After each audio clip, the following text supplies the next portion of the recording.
Hello?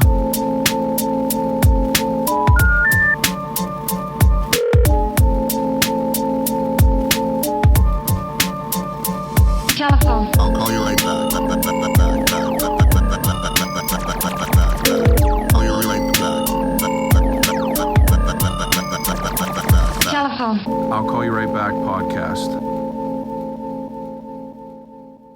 Hello, everyone, and welcome back to another episode of I'll Call You Right Back podcast with me, your host. My name is Chad Medved. Thank you for coming back to the podcast. If you are a returning listener, if you are a new listener, welcome. This is very exciting. I appreciate you taking the time to, check me out and check out what I do. We're just out here trying to function right now in this coronavirus saturated world we're living in. And who even knows what's going on with that anymore? Before we get into all the craziness, though, I wanted to talk about a couple things.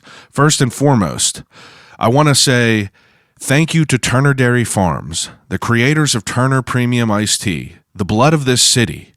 They are sponsors of I'll Call You Right Back podcast. We are fueled by Turner's over here. And I just wanted to say thank you to them for, stepping behind me and putting their name on my brand.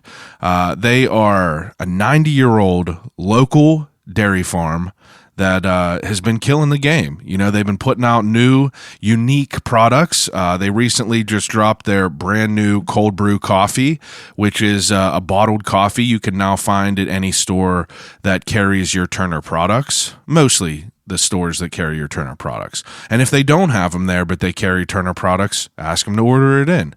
That's the easiest way I found to get things ordered to your gas station. One time I asked someone if they had some sort of drink. I can't remember what it was. And they were like, no, but would you like that? And I was like, yeah.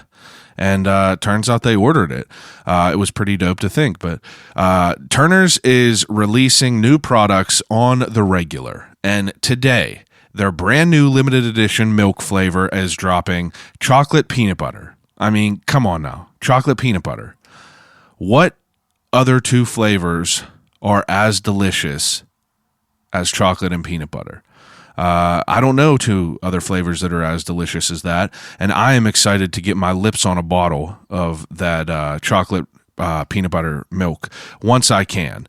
But again, follow Turner's at Turner's PGH on Instagram, and you could keep up to date with all the new stuff that they're doing. They got all kinds of stuff coming up, and I'm just excited to work with them.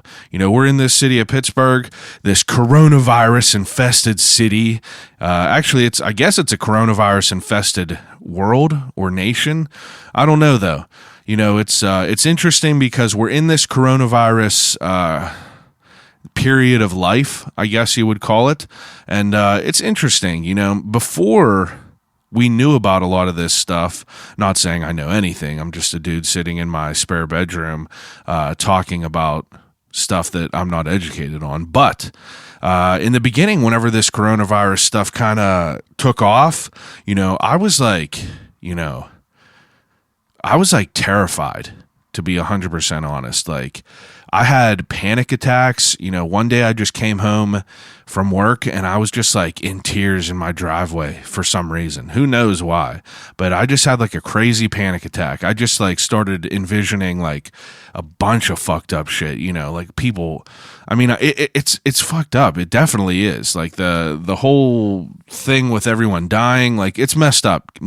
Let me not go any further without emphasizing on how messed up the situation is. But, my mind took it way beyond, like I was just envisioning, way more fucked up shit. And I don't even know what I was envisioning. I saw that movie Contagion, kind of like that, people just dying like that. But I don't know. I don't know what to think about it now. I'm kind of torn on the whole topic of the coronavirus.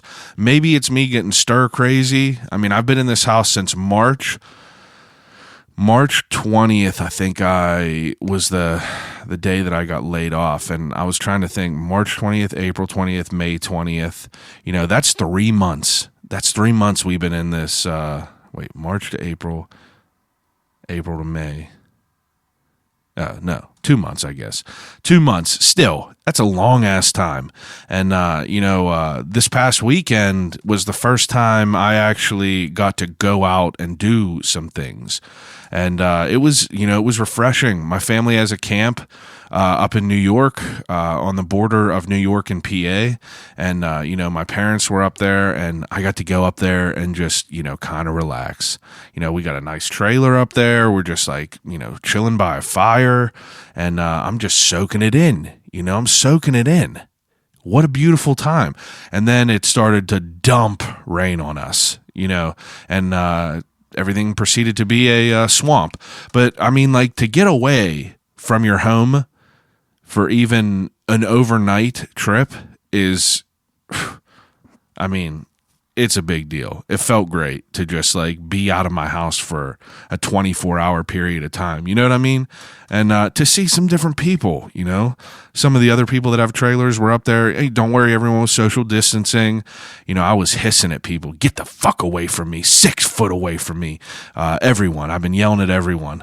But I've been still sitting next to a fire, and that was life-changing for me.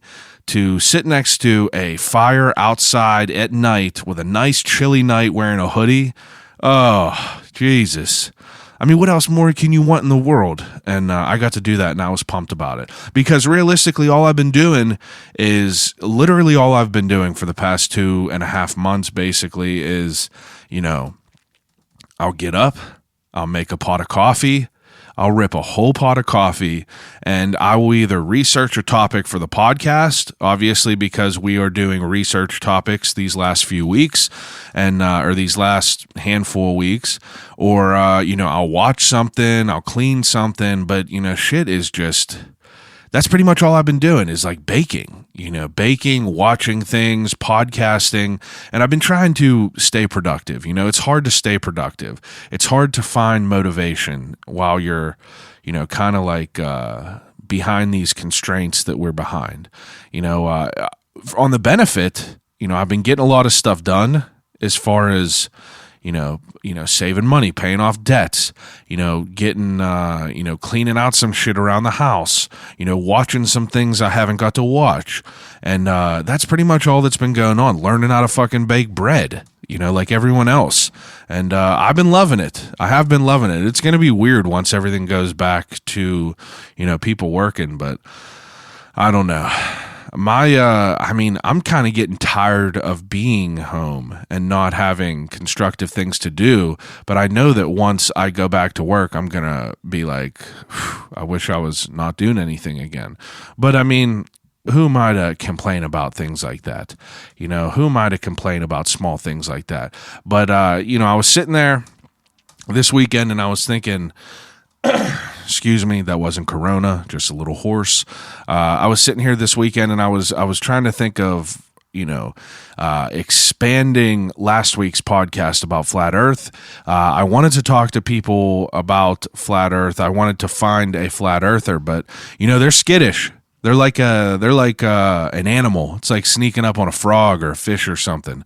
You gotta crawl up on them real slow, and and even though you're not there to kill them or to do anything, to do any harm to them at all, they think that you got some harm that's done to them, and it's hard to wrestle down a flat earther to talk about it in real time.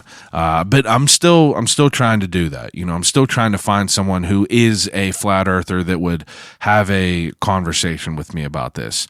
And it's not for me to say if they are right or wrong or whether I believe what they're saying or not, but it's just more of the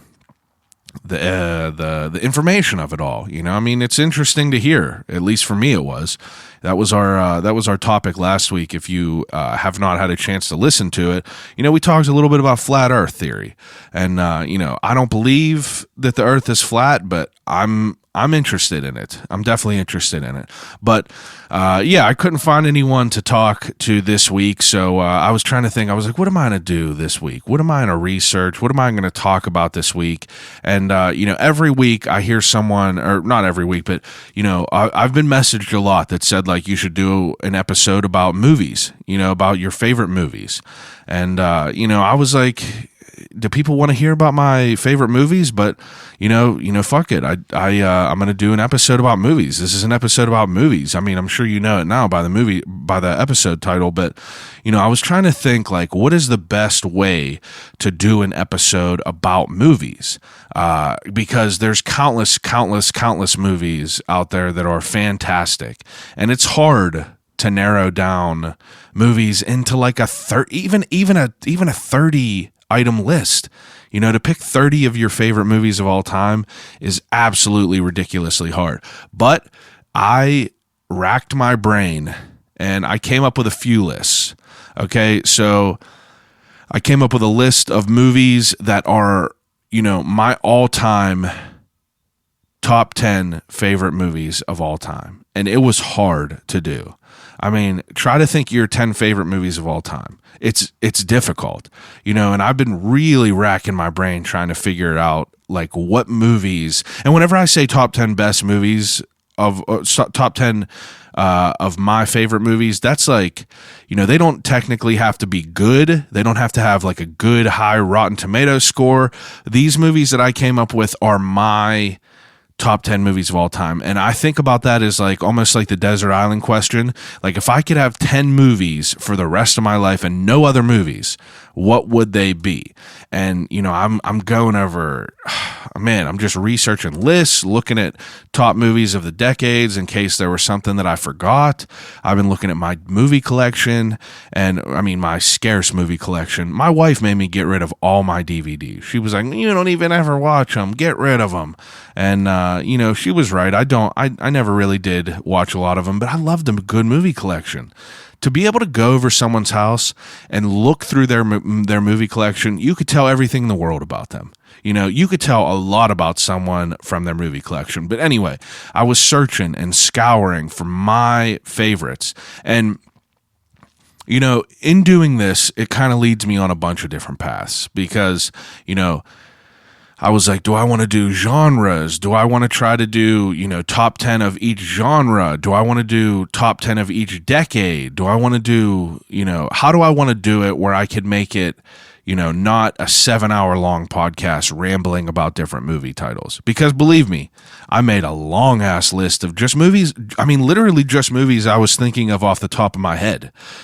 Because there's just an insane amount of shit to consume nowadays. And it's all so reachable, it's all, we could find it somewhere online. You could almost find everything somewhere online.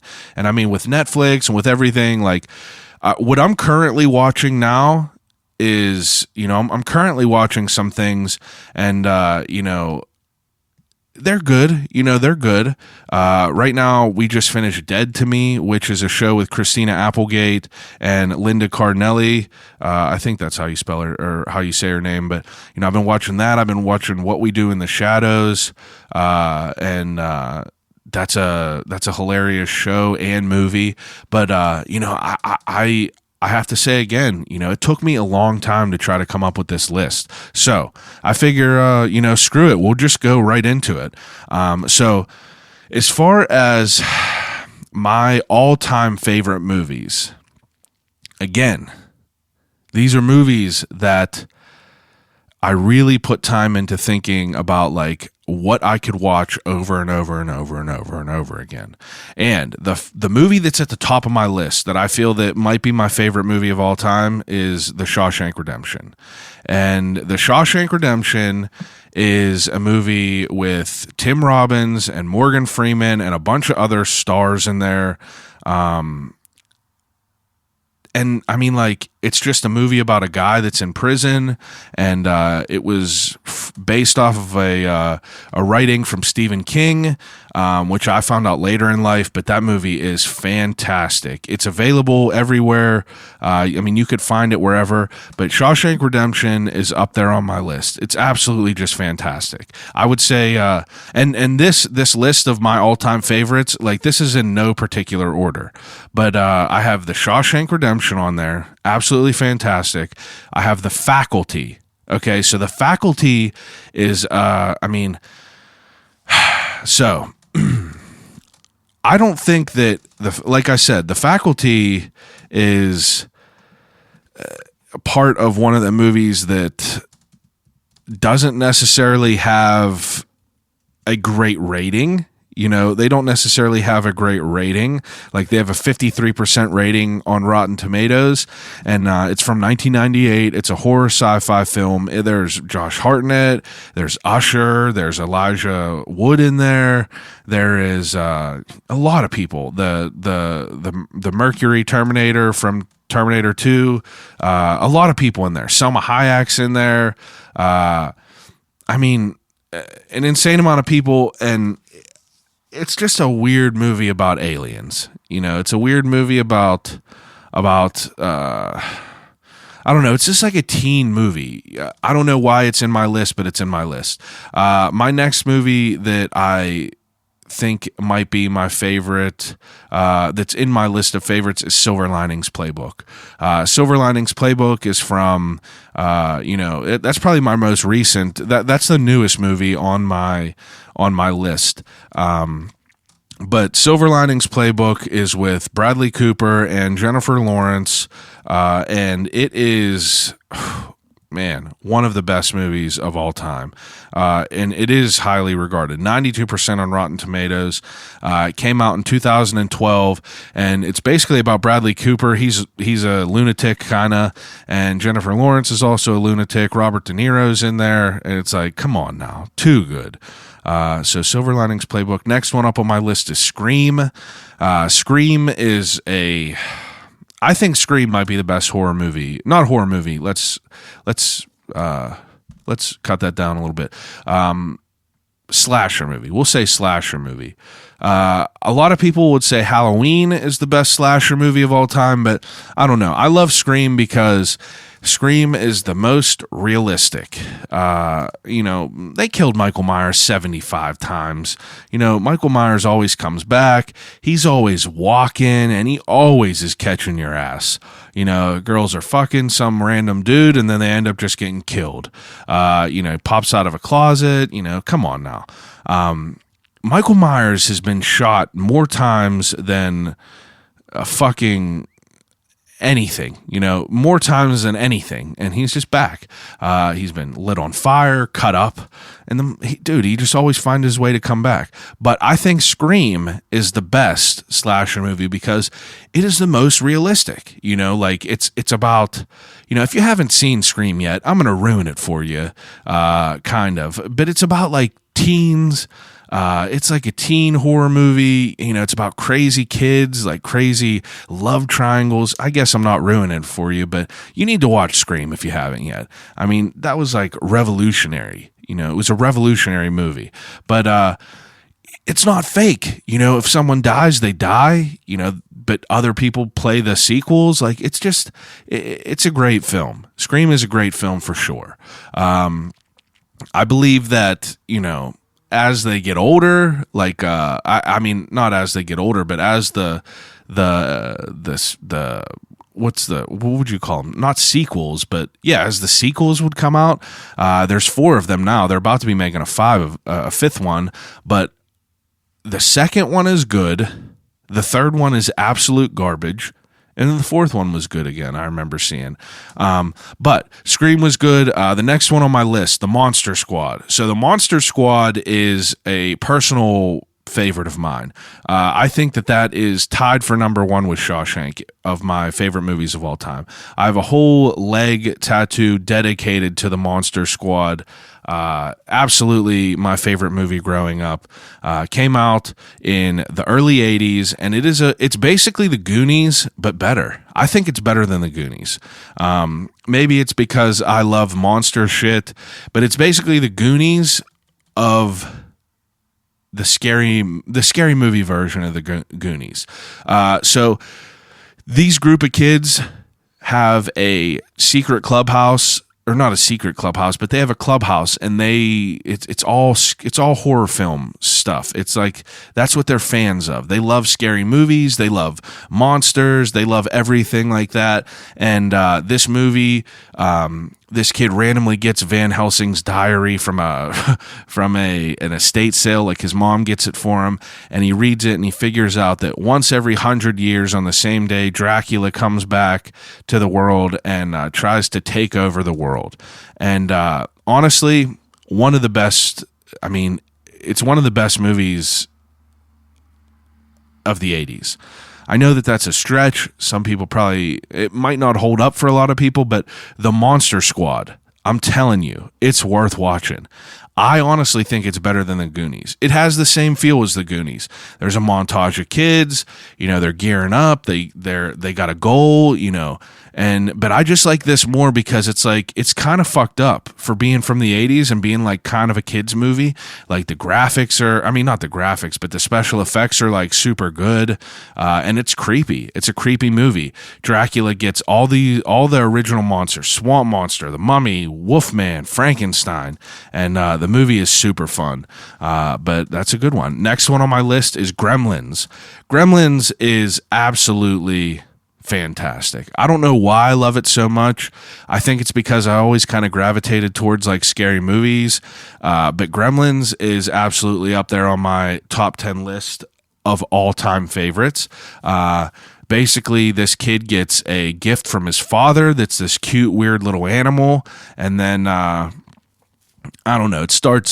I don't know how to explain it. It starts replicating itself, and turns out these new creatures that come from the old one are evil, and crazy shit happens. If you haven't seen the Gremlins yet, or you don't know what the Gremlins are yet, like, get out from under a rock. Come on.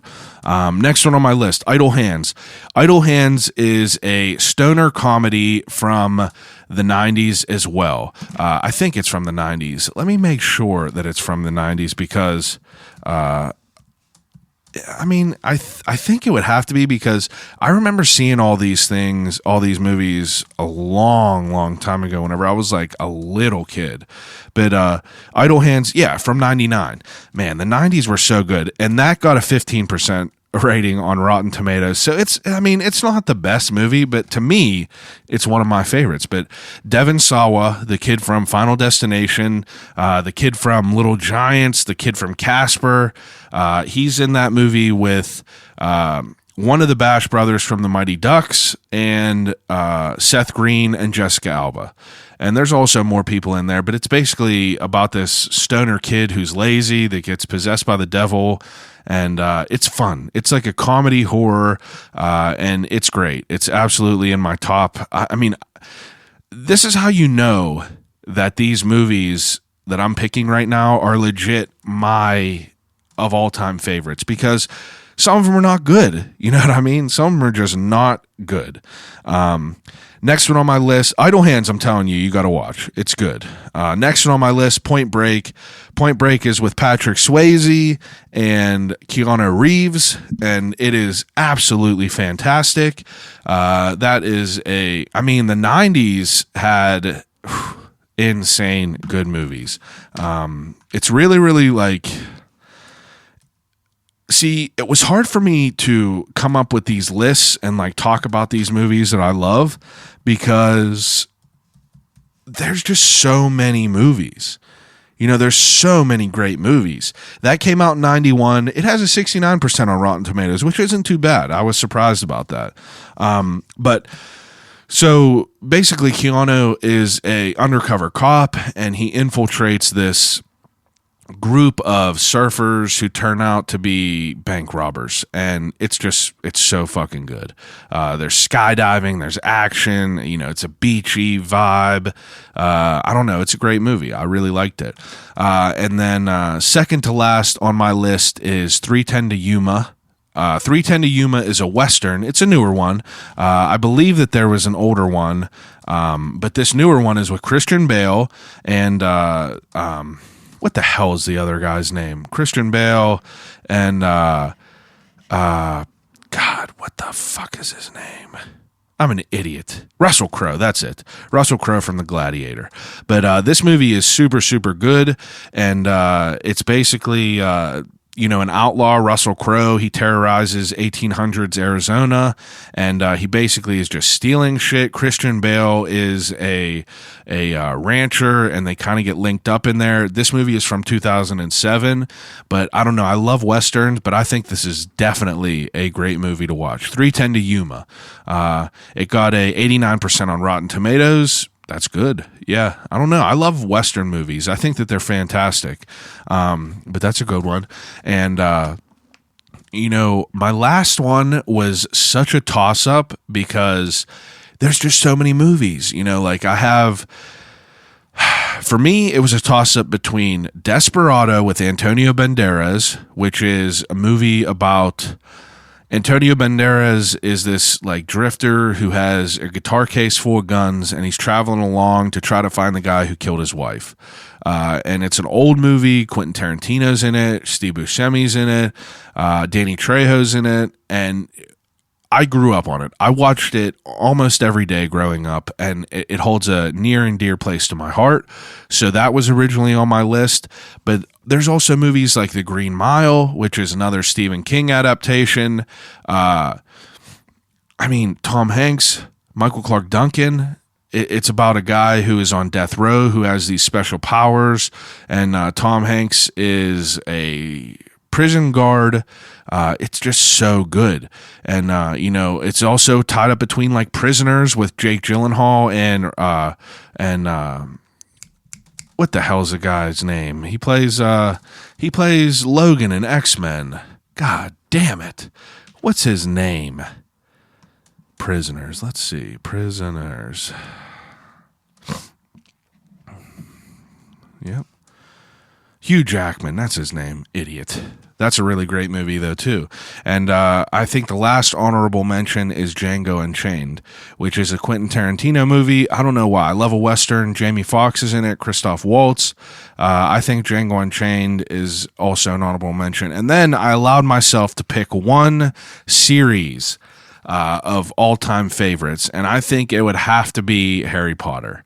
I love Harry Potter.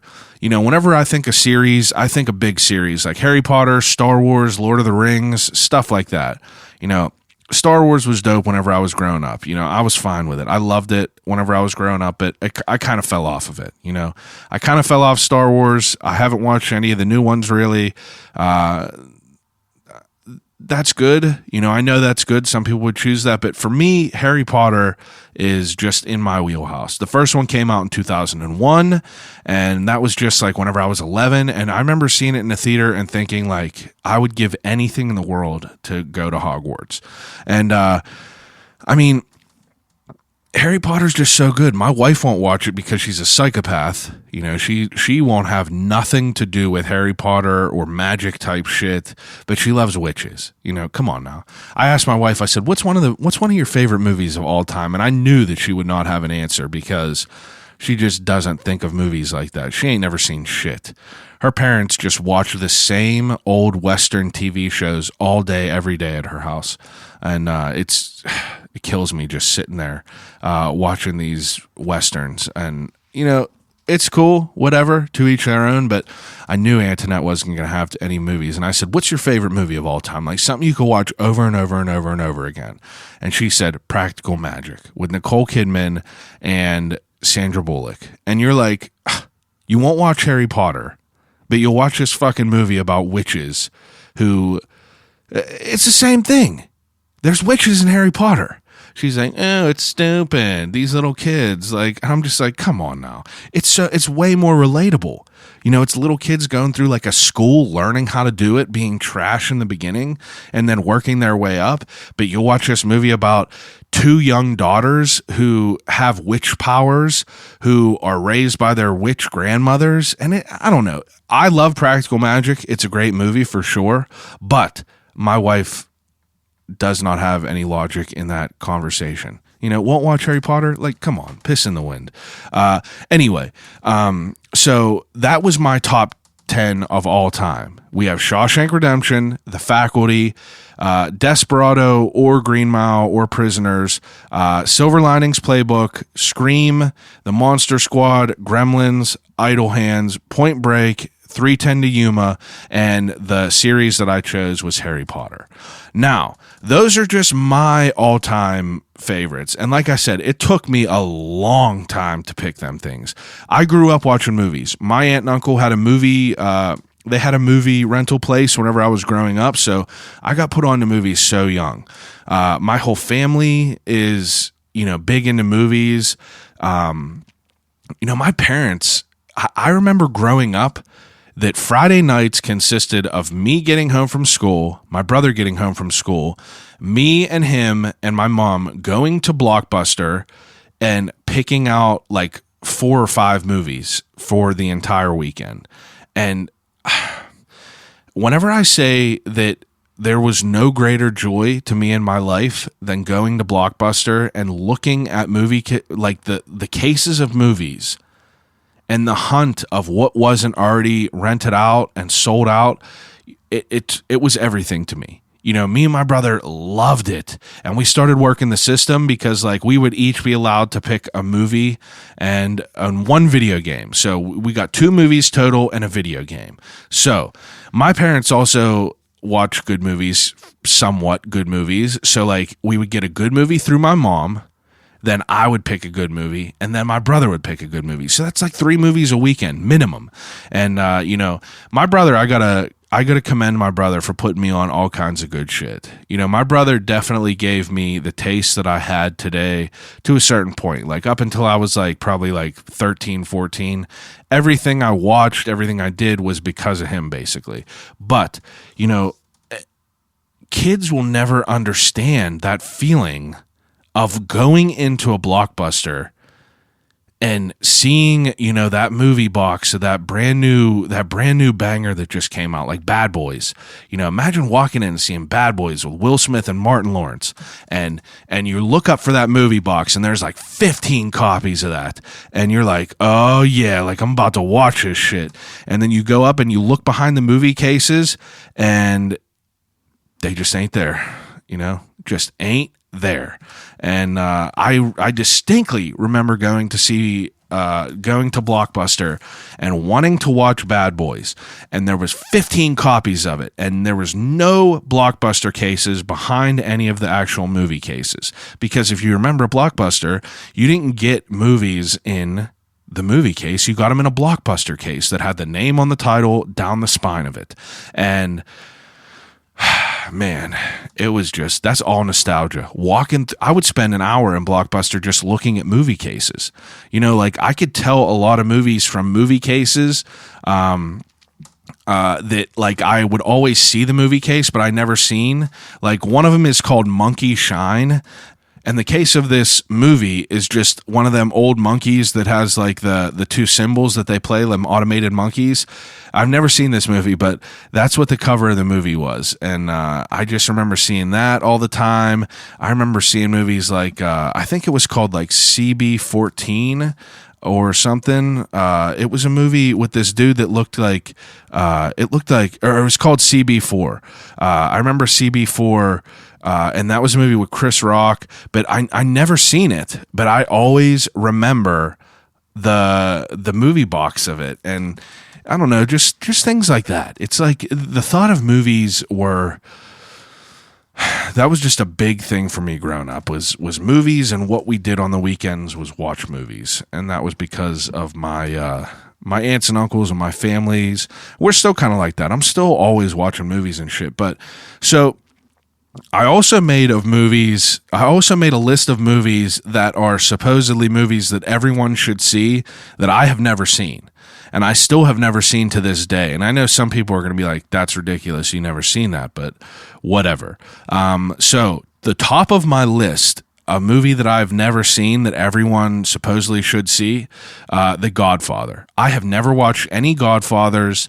I don't know why I've never watched them. I don't know why I've never kind of delved into them, but I've never seen any of the Godfathers.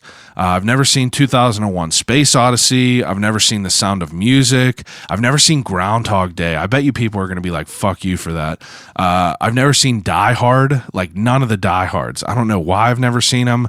I know they came out in the 90s. I would probably love them, but I just never watched them. Catch Me If You Can with Leonardo DiCaprio. That's considered a fantastic movie. Never seen that. There Will Be Blood. Never seen that. Apocalypse Now. Never seen that. Blade Runner. Never seen that. Avatar. Alien. Top Gun. These are just some movies that were like consistent along like the lists of must-see movies growing up, or must-see movies of all time, and those are just ones I've never seen. You always hear people talk about Die Hard, and I just never watched it. I'm sorry, I just never watched Die Hard. The Godfather, I feel like I don't know.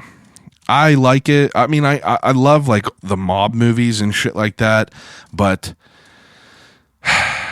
I just heard that it was boring, like I heard that it was just really boring, and I just never watched it. Maybe I'll dive into that at some point. But I was also thinking like it's hard for people to like, kind of go back and watch movies that might not hold up today. You know what I mean? Like there's some movies that you could tell people to watch that might not hold up. Like I was talking about the Monster Squad being like my favorite of all time. Like it gotta be my favorite. I got a whole fucking leg tattooed of it. It's either the dumbest tattoo or I'm the biggest fan, whichever one. But anyway, I feel like if people watch that right now, it might not hold up. You know what I mean? Like that's why like it worries me to recommend things like that, because I just feel like I grew up on that. Maybe it's not the best movie, but the nostalgia factor holds. It really like holds like a big space in my heart. I'm curious to know what other movies that like you guys might have watched back in the day that like really hold like a space in your heart, like movies that are just like random that are like so great to you, like Idle Hands for me. Like it's obviously not a great movie, 18% on Rotten Tomatoes, but like it's one of my favorite of all time. The Faculty, one of my favorite movies of all time, hands down.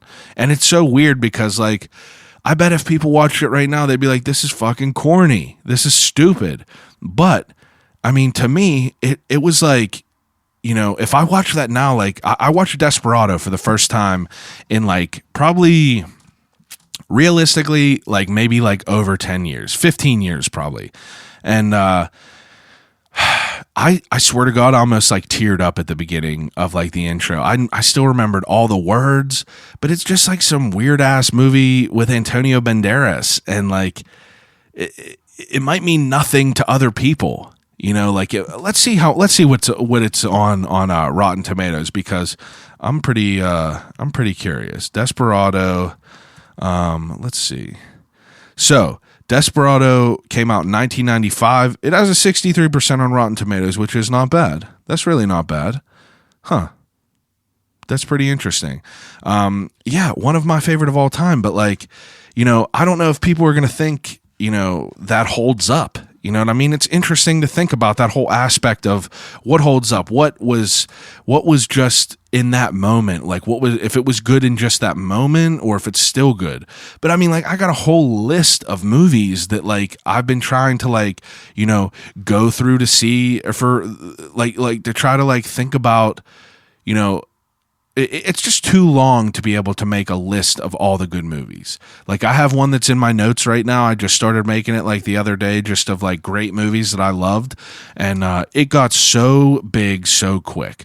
Like I got Casino, Goodfellas, all the Tarantino movies, Pulp Fiction, Kill Bill, Reservoir Dogs. There's Halloween on there. There's Titanic. There's Remember the Titans. There's the Jaws movies. Like, God, Jaws was so fucking terrifying to me the first time I seen it. And you don't even see nothing. That's like real psychological, terror. That's probably why I don't go into the ocean nowadays. Parasite is a brand new movie, came out last year. It's fantastic. You have to read subtitles, but it's so good. The Shining, Dazed and Confused, Silence of the Lambs, Almost Famous, Jurassic Park, No Country for Old Men, The Dark Knight. The Dark Knight came out in 2008, and I was up at Slippery Rock at that time, and I had I might have had some copies that fell off a truck, and I remember watching it every day. It was like a perfect film for me. The Dark Knight, perfect. So good. There's movies like Carrie, Get Out, Spotlight, The Matrix, The Big Lebowski, Good Will Hunting, Breakfast Club, Rocky, The Silence of the Lambs, You've Got Mail, 10 Things I Hate About You, The Can't Hardly Wait, Edward Scissorhands, Beetlejuice, Toy Story, Back to the Future, One Flew Over the Cuckoo's Nest, Psycho, The Notebook, The Departed, all these fucking movies. Donnie Darko, like, come on. I watched Donnie Darko, I think at my 8th grade birthday party. I had like a sleepover, and I remember we watched it, and it was so weird to watch Donnie Darko whenever you're 11 years old. I think, or however old I was, but that ain't coronavirus. That's just a cough. But I mean, the moral to all this is there is more movies out there than you could ever watch. I mean, there's just so many things to watch, and that's basically what people have been doing. Like, anytime I talk to anyone that I haven't talked to in a minute, I'll ask, "You been watching anything good lately?" Because that's all I'm doing, basically. Me and my wife do what we need to do during the day, then we put something on at night, and I don't always want to be watching dumbass shit. If I ask someone if there's anything good you've watched lately, and they tell me immediately a title, that's stuck in their mind. They might have loved it, so it's worth watching. Like right now, I'm halfway through Uncut Gems for the second time, and that's the new movie with Adam Sandler. Just came out on Netflix. Hold on, let me take a sip of water.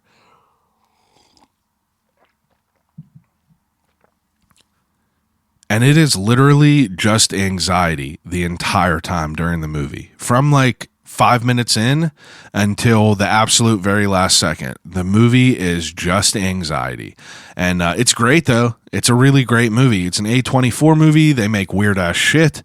But it's refreshing to see... there's nothing I love more about actors is than people who are comedians playing serious roles. For instance, Adam Sandler. We know him as Happy Gilmore. We know him as Robbie Hart. We know him as Big Daddy. Little Nicky. And it's just the moral is like he's a comedian, but Uncut Gems is not like a comedy. Like, yeah, there's funny parts in it, but it's a serious movie. It's almost like Reign Over Me. Reign Over Me is a movie with Adam Sandler and Don Cheadle, and it came out a while ago, but it's a serious movie. Like, Adam Sandler has mental problems, and it is so good. And to see comedians play a serious role, I just love it so much. I don't know. There's just so many good movies out there. And I know that this is just a random podcast about, a bunch of random movie titles. But, to me, this was a big part of my life growing up. Watching things was a big part of my life growing up. I was never really watching cartoons. I think my last memory of cartoons was like, Hey Arnold, but like I never watched like Cartoon Network. I never watched like Dragon Ball Z. I always thought that shit was the worst. I was watching films, like while people were watching the whole Dragon Ball Z series, I was watching fucking Desperado over and over and over again. And who's to say if that's right or wrong? But I don't know. I'm happy with the list that I came up with. It was hard, but it took me a minute to try to like sort out all the things. And I know that there's 1,000 movies that I did not remember. I know that there's 1,000 better movies than Idle Hands and The Faculty, but that's my list. That's for me. I was looking through the different decades. So I wanted to see what decades, I wanted to see what movies, were part of each decade. And it was cool to see. It was really cool to like read through which decades, like what their top movies were. So popular movies for like the 60s. I never really watched a lot of the stuff from the 60s because like it was just kind of old. But the first on the list was 2001 Space Odyssey. I just said that I never watched that. There's like The Graduate with Dustin Hoffman. You know, I seen The Birds, I seen Psycho, but there's just like so many old movies that I've never seen. So I feel like that the 70s is like where is like a good place to start for me. So I wanted to look at a list of good movies from the 70s and talk about some of them that were like a big deal. Like obviously one of the number one movie whenever I type in popular movies from the 70s was, so the top 5: The Godfather, Grease, The Exorcist, Star Wars, A New Hope, and Taxi Driver. All fantastic, I'm sure. But, you know, for me, like I remember I saw Taxi Driver, Deer Hunter, you know, Clockwork Orange. I just remember watching all these movies like super young. And it's kind of bizarre to think, you know, like I remember watching One Flew Over the Cuckoo's Nest whenever I was super young. That's with Jack Nicholson. He's in a mental hospital. But the 80s, so if you go to the top popular movies from the 80s, number one popular movie from the 80s, The Outsiders, and then the next top 5 are Back to the Future, Beetlejuice, Princess Bride, The Goonies, Stand By Me. What a run. You know, I think the 80s and the 90s have the best movies. If you look at popular movies from the 90s, you have Titanic, Forrest Gump, The Professional, Pulp Fiction, Magnolia, Tombstone, Shawshank Redemption, Green Mile, Misery, you know, American Pie, Silence of the Lambs, Matrix. You know, you have Dazed and Confused, Fight Club, 10 Things I Hate About You, Ghost, American Beauty, Point Break, Good Will Hunting, Varsity Blues, Saving Private Ryan, you know, fucking Space Jam, Edward Scissorhands, Jumanji, you know, Heat, Mrs. Doubtfire, you know, The Sandlot. The 90s, I mean, maybe it's because I grew up in the 90s, but the 90s was fucking lit. You know, their movies were dope. And then I think that the popular 2000s movies was a good list too. I mean, if you go through the popular 2000s movies, like the ones right off the bat that are big: Apocalypto, Avatar, The Notebook, Into the Wild, The Prestige, Benjamin Button, The Blind Side, Harry Potter, The Pianist, Castaway, Inglourious Bastards, The Departed, Donnie Darko, you know, The Patriot. There's so many great movies of that too. And then, you know, of newer movies though, you know, there's a lot of good newer movies out too. Like I mentioned, Parasite. That's one of the better movies that I've seen. I bet you that's like the best of the newer movies that I've watched. I really, really, really loved that. I was pushing it away for a long time just because like I didn't know, you know, I was like, oh, this is a movie, subtitles, like, I don't know what it's about. I just really didn't care about it. And then I started reading, you know, all the gossip about it. People were saying like, oh, it's one of the best movies of all time. And I was like, damn, like, you know, it got a lot of praise.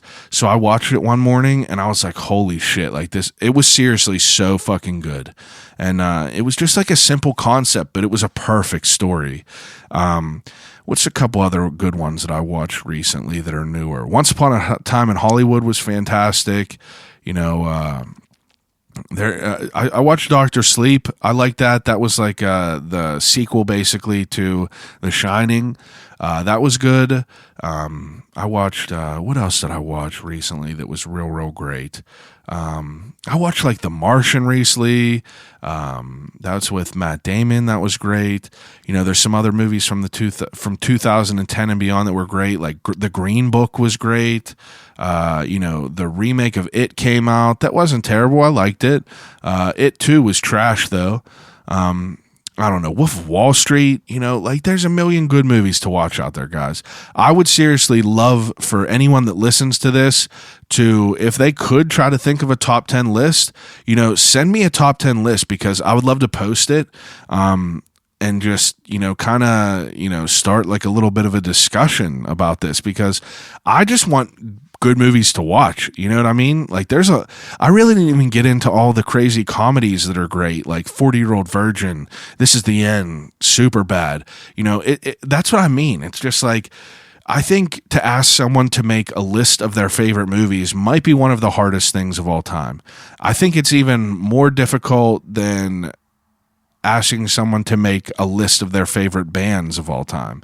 But I also am not the biggest music guy. But yeah, I mean, if you're listening to this right now and, you know, you like movies and you made it through this whole podcast, I appreciate it, because it's just me bullshitting about movie titles that I liked.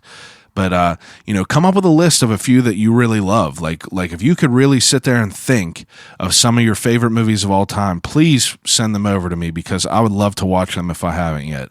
I'm always looking for something good to watch. I'm always looking for something new to watch. I've been getting into some documentaries. There's some good ass shit on Netflix. You know, we're lucky. You know, it sucks that people aren't going to be able to experience that blockbuster feel. You know, walking in there, the smell, the ritual of walking in there and sliding in your movies to that slot, making sure they're rewound. You know, one time I left a video game in my room, and one time Blockbuster called and they were like, yeah, you have a $30 late fee. And my parents fucking lost it. They lost their mind. But, you know, that was still like, it's nostalgic for me to think about that. I rented Half Baked from Blockbuster so many times that they gave me a copy of it. They literally just gave me the copy of it. And I always thought that was super cool. I wish I still had it. It's probably in my parents' basement somewhere. But send me a list. I want to know what you're watching. You know, I might do something with TV shows, because there's a lot of great TV shows out there too. As I was like thinking about what I like really, really loved, you know, I started thinking about some TV shows too. And I feel like that'll be way easier to do a podcast on, because there's not like as many fantastic TV shows as there are movies. But it'll be good. It'll be interesting. I am going to be working towards getting back to interviewing people. You know, I need it. I need a good conversation with someone. I've been talking to myself like a fucking psychopath. And you know, it'll just be nice to hear other people. You know, it'll be nice to hear about other people's experience with this quarantine. You know, like that's going to offer a huge pathway to talk about during future episodes, is like what people did during this time, how they used their time wisely, you know, how they adapted to all the shit that we're, you know, kind of dealing with right now. And, you know, kind of just that avenue of exploration in their lives. You know, I know how I handled everything. I know how I talked about everything, and I know how, not talked about everything, but I know how like I have been functioning for the past couple months with this lockdown and everything. But I really want to know how other people are. I want to know how other people are dealing with their work, how other people are, you know, taking up their free time, if they came up with any new hobbies, if there's people baking bread like myself. And I really am excited to get back into it. I'm going to work to get some really great guests lined up, so we can just, you know, kind of pick up where we left off. You know, a couple people asked me if I was going to keep doing these research episodes. And I don't know. I really never thought about it. You know, like I started doing these because I didn't want to just stop doing podcasts. You know what I mean? Like it felt shitty to me. But I wanted to offer someone something, you know, each week to listen to, because podcasts really have meant a lot to me in my life as far as, you know, learning things, consuming information, being up to date on things, you know, strict, you know, boredom, you know, like I just listened to podcasts, and it's given me so much over the years that I wanted to keep offering something each week, because I know that, you know, I look forward to listening to certain things each week. You know, it takes up a couple hours of my day, and I didn't want there to be like a, you know, like a 6-week, you know, drop off of nothing. So I wanted to do these research episodes, and a lot of people have been really loving them. You know, the numbers are great on the podcast, and I'm so happy with like people like, you know, enjoying hearing about these like research topics. So maybe I'll do research topics, you know, maybe someone suggested setting up a Patreon and doing, like episodes through the Patreon that are research based, and kind of can continue with the guest episodes on the regular channel. But who knows? I'll figure that out when the time comes to it. But I'm excited for all the things coming up. Hopefully we're going to be kind of getting out of this lockdown shit. Hopefully that soon enough we're all out there, enjoying each other's time safely. And I appreciate everyone. I really do. I got some coffee mugs, okay? And if I definitely have some merch, like I do merch. You can check out the website, I'llCallYouRightBack.com. But I got some coffee mugs in, and they're not up on the website yet. These were just like kind of testers, but I got some in. I'm super happy with them, and I cannot wait to release them. So, follow me on Instagram. That's where you will keep up to date on everything. I'll Call You Right Back. I got a Facebook page, I'll Call You Right Back Podcast. Leave me a review. Like I said in the beginning, it's a big deal for me. It helps me out a lot. I'm at like 144 right now. I'd love to eventually get to 200 reviews, 200 positive reviews. So if you don't have anything nice to say, piss off. Don't say it. Don't say it. Please just have some respect. But I want to thank everyone for listening each and every week, and kind of engaging with me on social media. Feel free to DM me, to talk about anything, to suggest a topic to research, anything you want. But I do appreciate everyone listening, and I will call you right back.